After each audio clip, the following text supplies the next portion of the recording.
Last Christmas was dry for Dennis. He was with his family at the village. His father, his mother, and his younger brother. They cleared the dust in the house, mopping the floor before they settled in. But why must we travel to village every Christmas? Dennis asked after eating his dinner of oppa and pap. It's so dry coming back to this village. He continued. I wonder to what end all this Christmas journey are. Now you are back to see your grannies and your aunties. Aren't you happy? Dennis' mother asked. I'm happy, Mom, but we can always see them at other times. That is not Christmas. It was bedtime, and as Dennis laid on his bed that night, he could not but wonder when he can become like Uche. Though only 2 years older than him, Uche is now a big boy. He learned that he had moved from his parents' house at the village to the city. He now has his own apartment in the city of Enugu.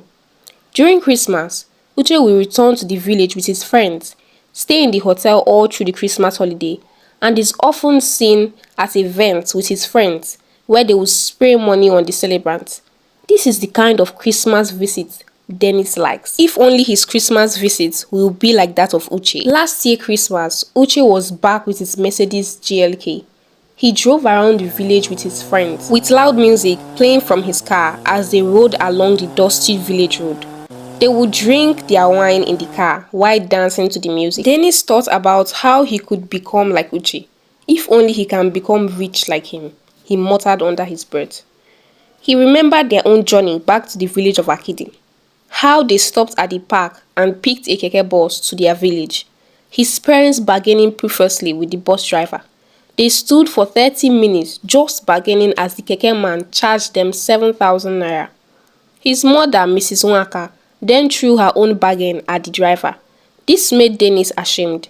He moved farther away from his parents when his mother, Mrs. Nwaka, said, Haba, driver, is it not 1,000 naira? Is it not Akidi village here? Madam, are you not in Nigeria? Don't you know that fuel is costly? But mom is wicked though, Dennis thought. How on earth could she be pricing this driver for 1,000 naira? She couldn't even price 5,000 naira.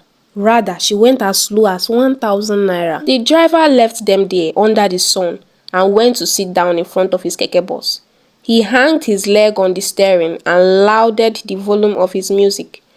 But surprisingly, as his father went to speak with the driver, he finally agreed to carry them to their village for 3,000 naira. As Dennis laid on his bed, thinking of all this, he promised himself that next year will be different. He must be like Uche or nothing else. That particular Christmas, Dennis began visiting Uche more frequently. He gladly welcomed him into his circle of friends. He offered him some liquor, saying, drink something that can make you high so that you can man up, my friend.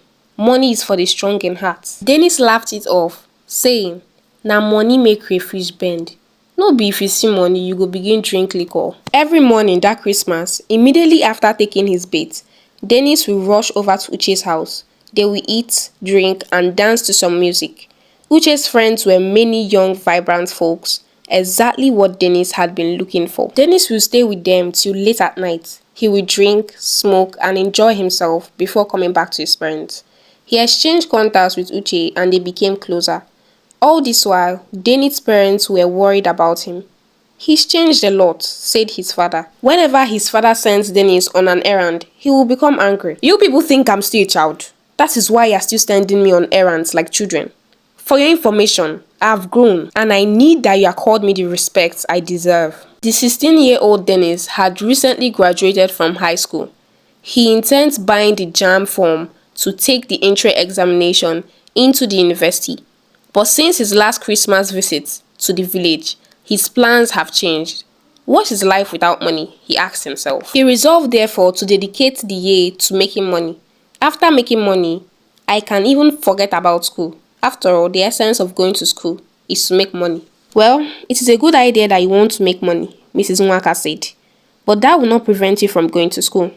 Madam Nwaka is a high school teacher, while her husband, Mr. B, is a trader based in Enugu City. You can even learn a skill and start making money, even before your entry into the university. Dennis was, however, amused at his mother's idea.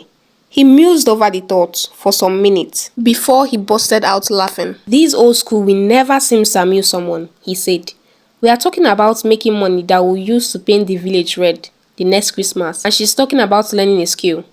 It was still February, and Madam Waka had just bought the jam form for him. His parents also registered him in a phone repair workshop. Master the skill of phone repairs. That way, you can use it and make money, even while at the university. But Dennis laughed it off. In his heart, old schools, he thought. While he's supposed to be at the apprentice shop to learn the skill of phone repairs, he will move to Uche's house. Uche soon introduced him to Master Buruburu. Buruburu is the ringleader in the occultic world. His sacrifice demands includes fowl, tortoise, goat, cow, and even human beings, depending on what you want from their kingdom. Uche explained to Dennis how things work. Before I got enough money to buy my JOK and become rich, I sacrificed my girlfriend, my first love.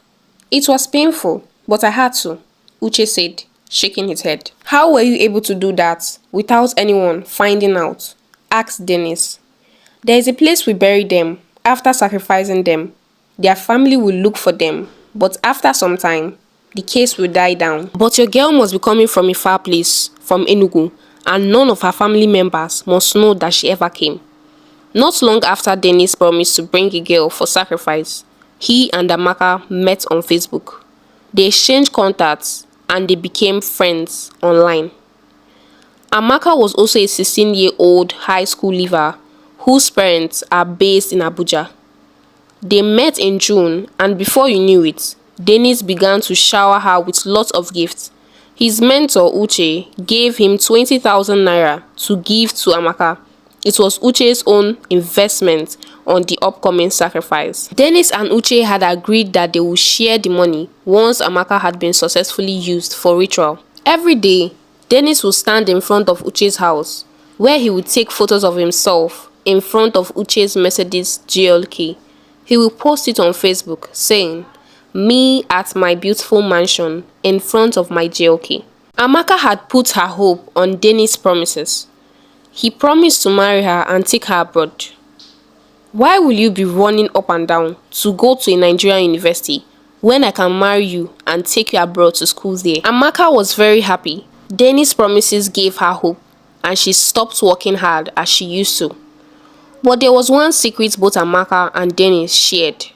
No one, not even a soul, should know about their relationship. Once the ritual is completed, the first week of December, the two boys had planned to go and shop for a tear rubber jeep with which they can go paint the village of Akidi red. Mrs. Nwaka had been suspicious of her son, Dennis, ever since he started mingling with Uche after the last Christmas.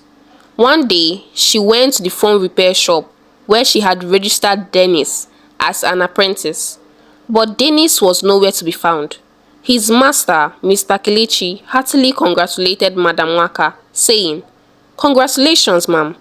I learned that your son had gotten admission." Madam Waka was baffled at the new development. "So this boy had been fooling me all this while," she said. She quickly alerted her husband, Mr. Obi, and together they began to monitor Dennis. But Dennis' secrets were too deep to be discovered. All the apps he uses in his phones were all locked with some secret codes. One day, Dennis' parents forced him to unlock all the apps on the phone and hand the phone over to them. But to their greatest surprise, there was no message on their son's phone. "I don't understand why people will be suspecting me. I am innocent of all your accusations," Dennis said. Mrs. Nwaka, still unsatisfied with their investigation, she said to her husband, "Honey, this boy is still fooling us. As I'm sitting down here, I'm smelling a dead rat." Mrs. Nwaka therefore seized Dennis' phone. Unknown to Dennis, his mother took his phone to a special technician who cloned his Facebook and WhatsApp account and every other app in Dennis' phone, linking it to her own phone. All arrangements had been made, and Amaka was to visit her Facebook boyfriend in Enugu. Unknown of the arrangements being made to use her for sacrifice. She had also adhered to Dennis' instruction to keep her coming to Enugu a secret from her parents. But a week to her set day of coming, Mrs. Nwaka called Amaka. "I'm Dennis' mother," she said. "If you know what is good for you, do not attempt coming to Enugu. For your information, Dennis, my son, and his friend is preparing to use you for sacrifice." Amaka was dumbfounded. She thanked her caller previously before she hung up the call. After she hung up the call, she knelt down and thanked her stars, as she also began to share her testimony. "I would have been used for sacrifice this Christmas, but God wants me to be alive to celebrate this Christmas," she said. Meanwhile, Madam Nwaka and her husband, Mr. B, called Dennis and showed him all he thought he had been keeping a secret. "We have been following up all your conversations, and you are grounded." They tied his hands and legs, flogging him mercilessly with a whip. "So this is how you want to turn yourself into a criminal and rot your life away in prison." They also called Uche and said, Oh, you're a ritualist. We have discovered all your secrets and how you want to lead our son Dennis astray." As soon as Uche got wind that his secret had been discovered, he quickly packed his bag and disappeared from Enugu City because he knew that the police would soon be after him. This story teaches parents to monitor the activities of their teenage children, especially when it comes to the use of phone and social media. Dear viewers, what do you think of Madam Nwaka and her husband, Mr. B, and their son, Dennis? Do share your thoughts with us on the comment section below, and kindly subscribe as we load you with lots of interesting and educative tales at African Tales by Amanda.